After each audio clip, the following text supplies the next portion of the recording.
Okay, this is Diablo 3. It's finally updated, so that's cool. That was... You know, even when I turn the volume, like, all the way down, this game still seems really loud to me. Oh, this doesn't even matter.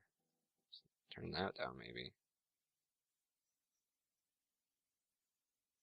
Sure, whatever. Yeah, that sounds good.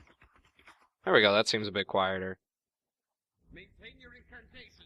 He will soon turn. Yeah, they buffed everything in this game. Like, incredible amounts. To the point where it almost seems kind of easy now. So I don't know how they're gonna... Well, they probably won't do anything about it, to be honest. But, you know, I really appreciate how much free content they're doling out for this game. They added so much stuff with this most recent patch that most companies would have just not even bothered with. You know, it's cool. It's nice. It's nice of Blizzard to do stuff like that. I mean, I've never been a huge fan of Blizzard just because they're partnered with Activision and that company is like the bane of the earth. I'm turning this down even more. I'm just gonna do that. Sorry if that's too quiet, nobody can hear anything, and it's just me talking, which is probably what it's gonna be. I don't know, I'll figure out levels. Diablo 3 is tricky. It's not like my emulators where I can really easily pop out of it and check the audio levels. You know, with this it's like if I window out of this and check the audio levels and then try to window back in, it crashes Diablo 3. And I did one test already and it sounded pretty good, but it's deafening in my headphones. So maybe I could have just turned the volume down. That probably in my headphones that would have been an easier solution, but oh well, you're just going to have to hear me ramble. So yeah, they added a bunch of stuff. They added new rares. When I was playing on my monk account, which is level 54 now, I believe. So I'm getting pretty close to level 60. I found like 16 magic paddles. It's just like an ore that you can actually see a lot of people carrying around in the towns and stuff. And yeah, I found a lot of those for some reason, and I am not sure why. Now, one of the things that I personally found coolest that they added in this new patch is they added once you hit level 60. Before, it kind of felt pointless to keep playing other than like grinding out for gear and stuff because there was really nothing else to find, and now they added this new system called Paragon levels, which all additional experience you gain after level 60 goes towards your Paragon level. I think it's called Paragon. I'm probably getting that name wrong. But anyways, so your Paragon level goes up as you gain experience, and as your Paragon level goes up, it adds to a percentage of magic find, so you're more likely to find sweet weapons and stuff, which in turn makes the game a little more fun. I guess my only complaint that a lot of people have been echoing is they haven't released any news about PvP in this game at all, and it's almost kind of coming across like they're not even working on it. I'm sure that's not the case. I'm sure it's just they aren't devoting their entire team to it. They're probably devoting a good portion of their team to patch stuff, which is great because patches are nice and a functioning game is appreciated, but the game was functioning before. Now it's just functioning slightly better. And also, you know, now there's all this new cool stuff. I'm really hungry. I didn't eat lunch or dinner today, and it's 9 o'clock. Those arrows bouncing everywhere. So you kill this guy. This guy was a traitor to the Templars. Blah, blah, blah. He talks forever. No one cares. Yeah. Screw you. Let's kill him. That's right. He's dead now. You're welcome. Wow, I don't know what buttons do what. That's not what I want. Skills. So, Impale is my sword one, and I got this rune. Impale target for 265 weapon damage. Impale causes knockback. That's boring, so I don't care. Yes, follow me. Wow, whoa, there was two of them on screen for a minute. That was scary.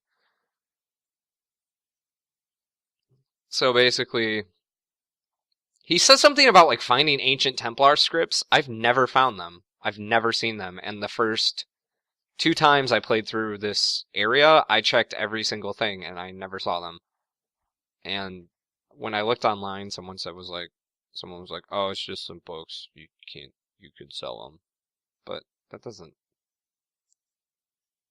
whatever. Who cares? So when you see bats, what do you do when you see bat? You call Animal Protective Services. Or demon hunters who impale them on bows and shit. That's spooky. This game has, I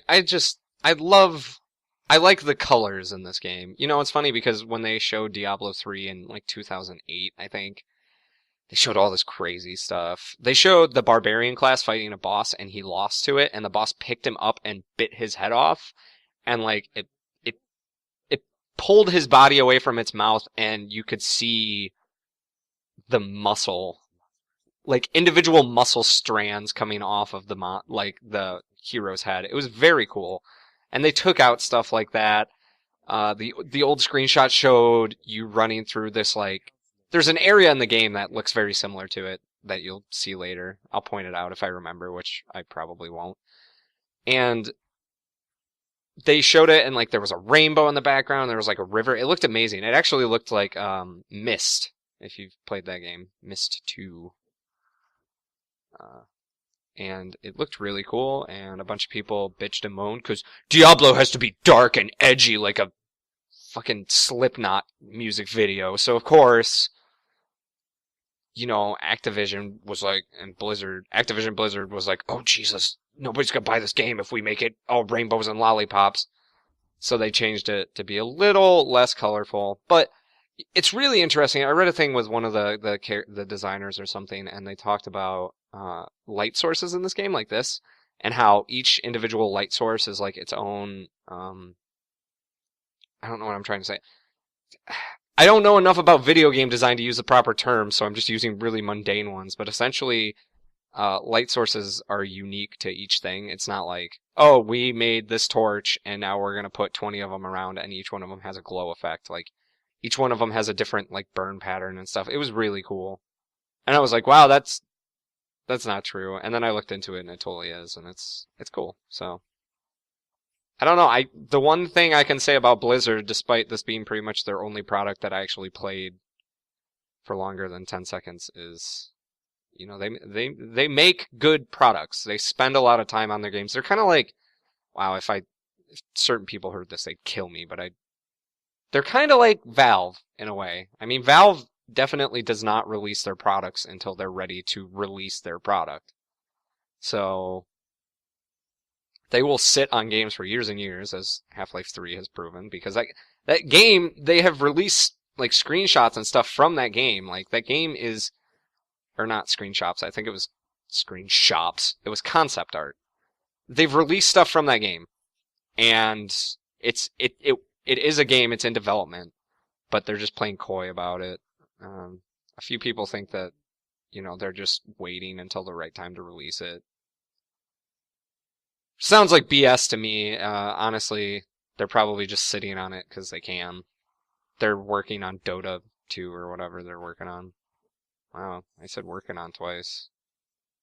I was gonna download Guild Wars today, but I got New Super Mario Bros. 2 instead. Which is a fun little thing. It's hard. It controls really weird. When I got that game, I was expecting Super Mario World physics for some reason, and that's not the case at all. It's really, I don't want to say floaty, but it is. It's floaty. Here's how you fight skeletons. You run in the middle of them, you fuck it up. If I die right now, oh god, wow! Wow, I am the worst.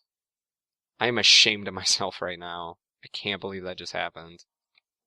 Screw this. I am so dumb. That was disgraceful. Did I really just sell? I did. I sold all my magic items. Like an idiot. Like a chump. Can equip. Wow. That's better than my boots.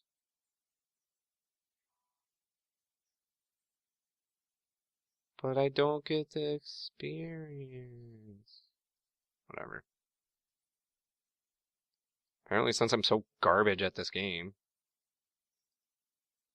I'll just go over here and take some of these.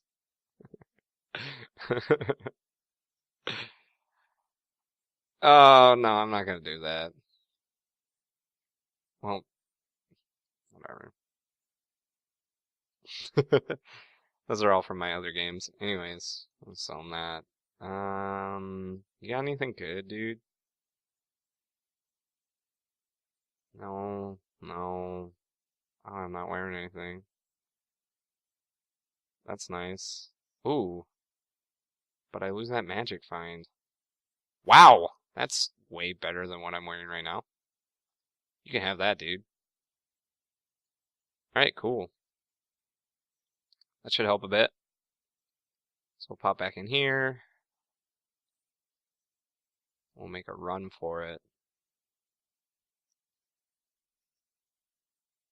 Really wanted to play Banjo-Kazooie lately because Game Grumps are playing that right now. And every time I hear that music, literally every time I hear the Banjo-Kazooie music, I want to play Banjo-Kazooie. That's how strongly that game resonates with my childhood. Rare used to be the best video game company, hands down. I don't give a flip what anyone says. They were the best. They were the best. No. Blizzard was not the best. No. Activision was not the best. Activision was most definitely not the best, especially back then. They were terrible. My point is, Rare was the best. They were such a good company. I just made myself all sad because they're never going to make good games again. Well, that's not true. I really like Nuts and Bolts. Everyone hated it. They were like, oh, it's Banjo-Kazooie. I want to do the Beak Buster. I want to do the Beak Buster. I want to shoot the eggs. I want the fire eggs. I want the grenade eggs. And I was like, well, first of all, you're a poser because that's Banjo-Tooie stuff, so shut your mouth. Secondly, no. Like, it's a good game. Play it. Play it as a game, not as a Banjo-Kazooie sequel, and you're gonna have an awesome time, but people are so hellbent on being like, it has Banjo-Kazooie in the name. That would be like playing Mario Kart and getting mad that it's not Mario 64. It's like, why? Like, they did something different. And then, of course, that game sold like garbage, because nobody can accept change, apparently. And then Rare was like, you know what, we're not making video games anymore. There are interviews with the creative director of that company where he talks about how they want to make a sequel to Banjo-Tooie. He's like, we wanted to take it in a new direction, but now that we have this like set up, he made it sound like he wanted to make a game where you could build vehicles or you could run around as Banjo and Kazooie, and just do whatever you wanted. And I was like, wow, that sounds awesome, but then that game sold terribly. Well, it didn't sell terribly. It won awards. But they were all like, this game won the award for best child game. Best game for babies. No, it wasn't that. That game got hard. That game got really hard. If you got to the last world, the like space station, it was damn hard. I push my fingers into my